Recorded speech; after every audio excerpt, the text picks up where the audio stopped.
Hi, I'm David Nail. Hi, I'm Cliff Burgess. And this is the MNM Theatre Company Podcast. Today we'll be joined by director, actor, and general nice guy here in the South Florida theater community, Bruce Linser. We're going to get into a little bit of where he's from and where he's going, and not to mention a little bit of Carbonell talk. Interesting. Stay tuned. Well, I grew up in Wisconsin, small town right outside of Milwaukee, Wisconsin, a suburb called Menominee Falls, and started doing theater when I was in 7th grade. I did my first full-scale musical in 7th grade. Went to school for a few years for it in Wisconsin and Minnesota. Got cast in the national tour of Big River, so I left school, went out and did that for a long time. Had a career acting, mostly musical theater, but doing some non-musical as well. I was in Minneapolis and Chicago and LA and New York. I did cruise ships for a little while as well, and then moved down to South Florida in 2004 from New York, and started working primarily as an actor here in South Florida. Finally went back, finished my degree. I told my mother I was on the 24-year plan, and got that and finished my MFA in directing, and then started directing, and I've been primarily directing for the last 10 years. So when you left school for Big River, how old were you? I turned 22 on the road. So you left college. So you had done a couple years of college, and then you went on the road. Yep. And how long were you on the road? Just over a year. Do you know how many performances you did? Not anymore, because I am now old. That was back when I could still play a teenager. What was your first big show in South Florida? I started at the Caldwell Theater in 2004, the fall of 2004, and I did Enchanted April. Oh. So, Has that been done down here since? I don't think so. Okay, we're going to get back to your dream shows a little bit later on. So, Bruce, we've known each other for a long time. Yes, we have. And, 2007, I believe. Yeah, and speaking of your directing degree from FAU, that's where we met. Yep. We did a summer rep show together. We did Noises Off. And it was, I still have some scars on my hand from falling downstairs. I think I do too, yes. Yeah. That was a great show. That was a blast. It was a great production. It was an absolute blast. Wonderful cast. So you recently, we just had the Carbonells down here, and the big theater prom. And you want to talk about how it feels to be a Carbonell winning director? Have you won a directing Carbonell? I have not. I've not won any Carbonells. This is my first Carbonell. Oh, Get out of here. Wow, how about that? Yeah, no, this is my first time. I've been nominated, I think, about six times between my acting and directing. Well, Clay Cartland gets that in 2 years. That's right. Yeah, really? What's my problem? I'm behind. But yeah, no, this is the first time that I've won, and to be completely honest, I was not expecting to win it for this one. I don't know why. And you won for Woody Guthrie, Woody Guthrie's American Song at Palm Beach Drum Works. Beautiful piece. Yeah. And it was a great piece to work on. Listen, it feels great. It feels great to be recognized. Right. And at the same time, I always say I'm not a big fan of award-type things because I don't think you can call something best. I don't believe in something being better than something else, especially what we were up against this year. They were so different. The pieces were so different. Yeah. So I definitely appreciate the recognition, and to me, really what we do is all about the work. I mean, you do good work, and then it's lovely to be recognized, and I appreciate that. Absolutely. So. And speaking of the work, if you're looking back on your directing career, is there one or two shows that you said, this is a waypoint in my career, like I'm not only taking a step forward, but also artistically, something that challenged you in the way that Woody Guthrie did? Well, I guess if it comes down to that, Woody Guthrie was that project because it was incredibly challenging. It was really interesting material that was really fulfilling. It was all actor-musicians, and I had never done anything like that. So working with people that acted, sang, and played multiple instruments and figuring out how that all went together. So it was a great experience, and that to me is what theater is about, is that collaborative experience, is working with a bunch of different artists with a bunch of different ideas and how you bring all of that together into one cohesive whole. And that particular project was really nice to work on. Everybody seemed really into it and willing and able to do the gig at hand. So it was a lot of fun. It felt remarkably timely. Yeah, oh yeah. I mean, we think of Woody Guthrie as this, folk hero back in the day who, influenced a bunch of musicians. But, if you really get into his work, he has a song about Fred Trump, about Donald Trump's dad, Yeah. Kicking, And we kept saying all through the rehearsal process that it feels like we haven't moved at all in this country, because he was writing this stuff back in the 30s and the 40s, and like you could be pulling it out of the headlines of today. We sang Deportee at the Carbonell production at the ceremony, and it's still going on now. Yeah. It's kind of amazing. So as you're working together with all these artists on a piece, you fall in love with the show in a way that's different than when you come into a show like you're about to with Man of La Mancha, because Man of La Mancha was something that's one of the ones that are on your list. Yeah. And so you approach that differently, or? No, I don't think so. Because to me, it's all about the storytelling, and if you're telling the story well, and you're, sort of revealing what that story is through the relationships of the characters, it doesn't matter if you're doing, Woody Guthrie's American Song or Man of La Mancha, or, hopefully something like, Crazy for You. I just saw Crazy for You at the WIC, right? The relationships are still there. That's the core of what we do in live theater, is reveal the relationships and tell the story. So, is there a particular relationship or character that you identify with in Man of La Mancha? If you could... Or if you were going to cast yourself in a role, or is there something? What thread going into it intrigues you the most? It's interesting. I think part of the reason that Man of La Mancha is one that I've wanted to direct for so long is because I have no role in mind for me. I don't think I'm right for any of those roles. There are shows that Ragtime is one of those. I don't know if I would rather direct it or rather play father, because both of those kind of draw me. But Man of La Mancha, I don't have a role that I would like to play. What I love about La Mancha is this idea that art can change the world, right? If we're willing to give over to our emotions and give over to our vulnerabilities and connect with each other, and let art in, it can change our point of view. It can alter the way that we view the world. And that's why I love the show. I think that's why it's an important show. Is there a particular song that is in your head right now when you think of it? Well, certainly The Impossible Dream. It's become a classic, I think, for that reason. Do you ever sing it in the shower? Actually, I've sung it in my cabaret shows quite a bit. So yeah, I love the show. I love the song, and it's. I mean, everybody loves the song. I think everybody knows it, and so yes, I have sung that song. But that to me about what the world could be like, what the world should be like, if I can go that far, to dream the impossible dream, to be the best person we can, to make a difference in the world. I mean, that's kind of the crux of the whole show.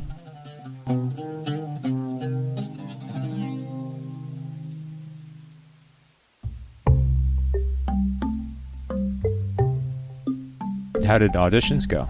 Oh, they went great. Yeah. Oh my gosh, we saw 200. I think it was over 200 people. Wow. And I say this all the time. I'm always amazed at the amount of talent in South Florida. We have a really, really strong talent base here. And casting is ultimately about putting a puzzle together. And there are so many people out there that I would love to cast in everything I do. And if you're not right, you're not right. You don't fit this one, but that doesn't mean that we won't work with you another time. And as you really start to put that together, then people fall by the wayside. But I'm just thrilled with the talent that came in. So, are you ever in a casting and someone comes in and you think, this is a hoax? Somebody's playing a joke on me. Because some character so come in. Good. Well, occasionally actors like I was watching an audition one time, a general audition, and a guy came in and he did the real Slim Shady as a monologue. He didn't introduce himself. He just came in and started into it and then left. And everybody in the room was like, "What just happened?" Mm-hmm. And occasionally there's somebody that is challenging themselves and have maybe come through the community theater ranks, and their nerves, and they just seem just like somebody's pulling a joke on you. Right. So the short answer to that question is yes. I have seen those where I have wondered to myself, where's the camera?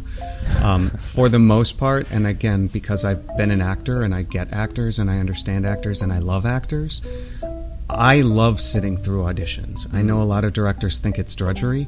I like watching actors work. I like it when, and the one unfortunate thing I would say is that a lot of times you see actors not challenging themselves by coming in for different projects with the same material, whether it fits or not. I find that very disappointing because you have this opportunity for these 2 minutes or 3 minutes or whatever it is to show us something else that you can do. Why would you choose to just do the same thing all the time? So I will never fault an actor for challenging themselves, even if it doesn't go well.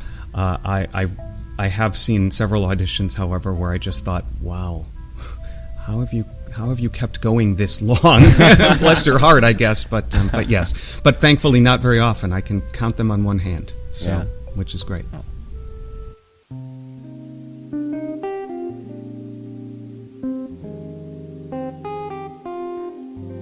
I met Marcy at Dreyfus School of the Arts. I taught musical theater there for 6 years. I ran the program as the Dean of Theater for 3 years. And Marcy was our angel. She was our sort of behind-the-scenes producer for a number of shows there, and in a lot of ways kept the theater department running. She also directed some of our children's theater shows. So I've known Marcy since 2010. I started directing with M&M. Math. I think it was 2015 or 2016. And so I did Side by Side and World Goes Round and Company and Little Shop and Avenue Q and Grease. So La Mancha would be your seventh. So, seventh show. That's amazing. Nice. That's great. That's true. Nice. And the opportunity that we're trying to provide here in this small studio for young people, what I'm hearing from you is you might be just the person to conduct kind of a audition workshop. Like, let's sit around and let me give you the ABCs, your resume, how you enter the room, what you wear and shouldn't wear, how you as soon as you get out of your car, you're meeting people associated with the theater, that whole thing. Yeah. If we can get together some kind of over the summer where we can catch the kids coming out of high school and even coming out of college, where we can do a free seminar, just a one-day thing that this stuff that you talked about can be avoided. How to tackle nerves, how to be prepared. I read an article one time. I was auditioning in Portland, and I read an article that said before you go into audition, run around the block. Get your heart rate up, because it triggers some chemical in your mind that helps your memory. So from that point forward, anytime I go to audition, I do at least a brisk walk around the block and not do my monologue or anything like that. Just go out there and get my heart rate up, and tricks like that. Maybe we can. Right. Well, here in South Florida, you might have a bunch of actors with pit stains. Well, that's okay. That goes without saying. We accept actors any way they come in the room. It's actually funny that you say that, because I have thought of that myself, and that's something that I'm very interested in doing. I love to teach. I also teach at Lynn University. I teach at FAU, and I love to teach actors, especially young actors who are just getting started, because that stuff is so important. And I don't think I shouldn't say that. There are lots of places out there that teach auditioning skills.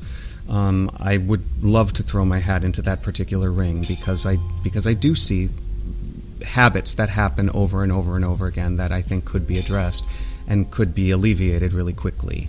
Yeah, and they do teach that in schools, but to a certain point, it's not real. It's in a safe environment of. Right. So if you go out into the community and you teach a workshop, and then we do mock auditions, and we bring in maybe 4 directors that'll give direct feedback to them afterwards. Right. Because when I direct people, don't call anybody that you're not offering a role to, because they want to know why. Yeah.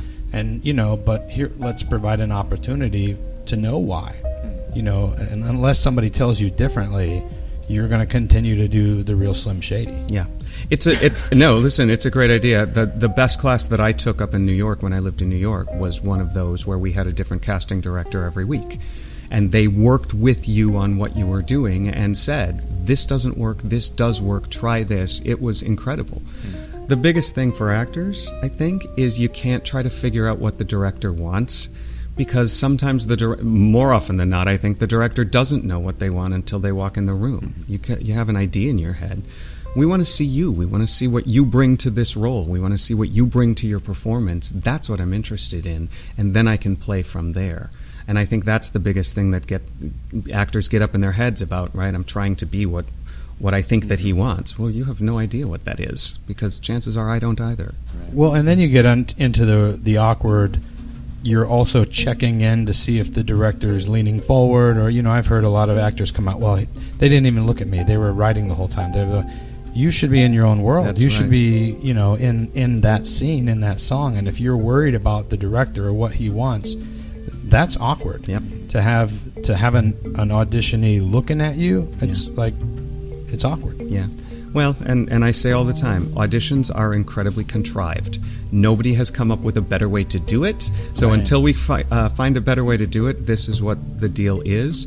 And you just have to embrace that and really get into your story. Tell your story, commit to whatever it is that you're doing, and then do a check back later and see how it went for you. You can always change things later, but you can't change things in the moment. So, how close are you to casting? Almost done.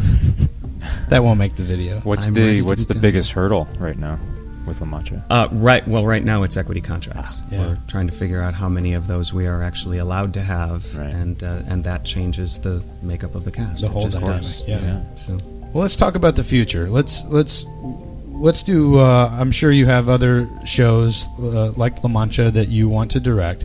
Here's your opportunity to tell everybody out there the top 5 musicals or plays that are on Bruce Linser's hot plate right now. oh gosh, so much pressure. I love cabaret. I did cabaret up at the Maltz. I was lucky enough to be in that production, and it was a beautiful production, and I loved it. And since then, I've wanted to dig into it as a director, which is a totally different hat. Violet is one of my favorite musicals of all time. I would love to tackle one of those. I love to do Sondheim. Obviously, it's way too big, but Follies, I would love to dig into Follies. I don't know who around here could actually produce that. But Maltz Yeah. could produce that. Yeah. But, they would do an amazing job with it, too. It'd be so beautiful. Absolutely. Yeah. So, Andrew Cato, if you're listening, I would like to direct Follies at the Maltz.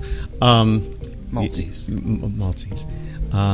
So, how many did I say? 3? That was 3. That's 3. I have to come up with 2. How about a straight play? Oh my gosh, I've had a twist on Miss Julie that I've wanted to do for the longest time. I won't tell you about because I don't want somebody to steal. No. Steal it. But yeah, I would love to do a Miss Julie. And who would you like to produce that?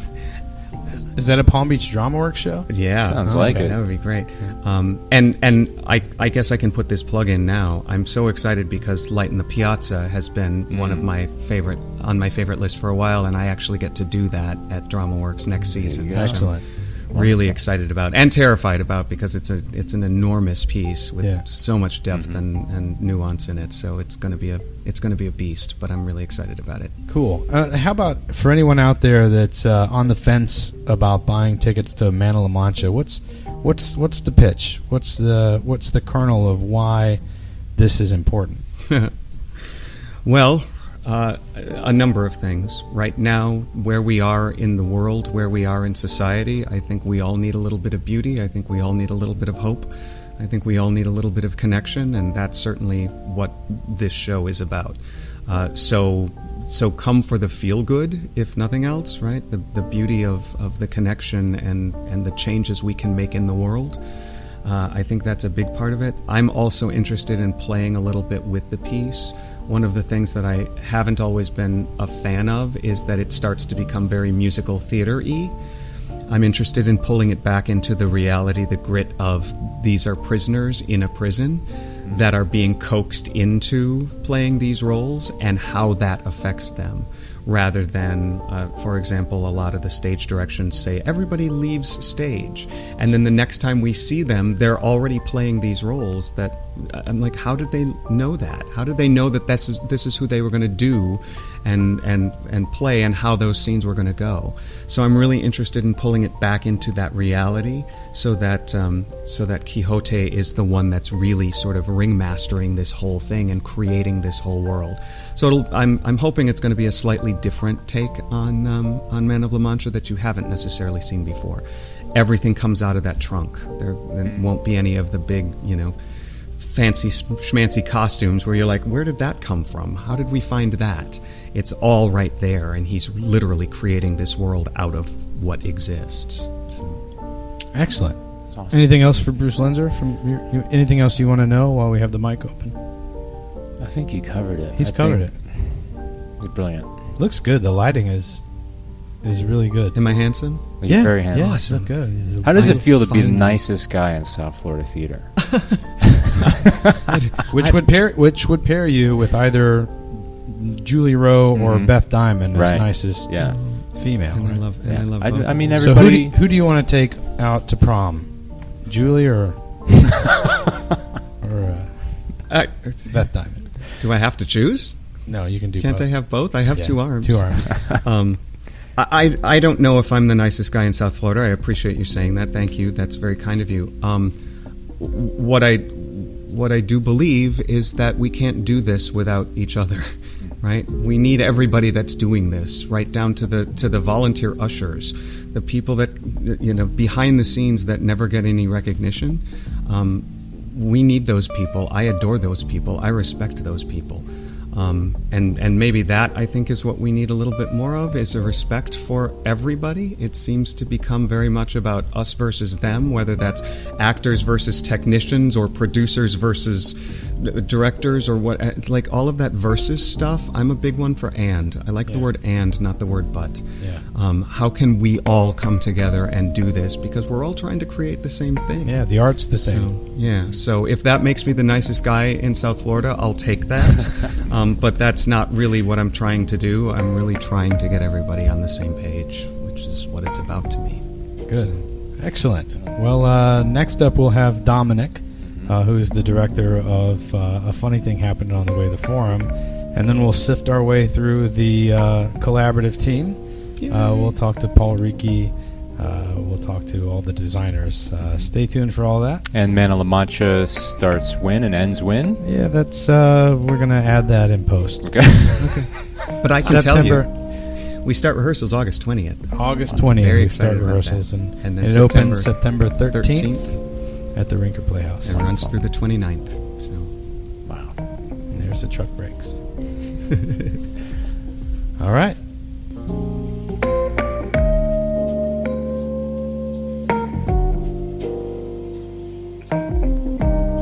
Man of La Mancha opens September 13th, 2019. In the Rinker Playhouse at the Kravis Center for the Performing Arts in West Palm Beach, Florida. Get your tickets at www.kravis.org. Don't forget to like, follow, and share on Facebook and Instagram, and go to our YouTube channel where you could see all the trailers from the past shows at the MNM Theatre Company.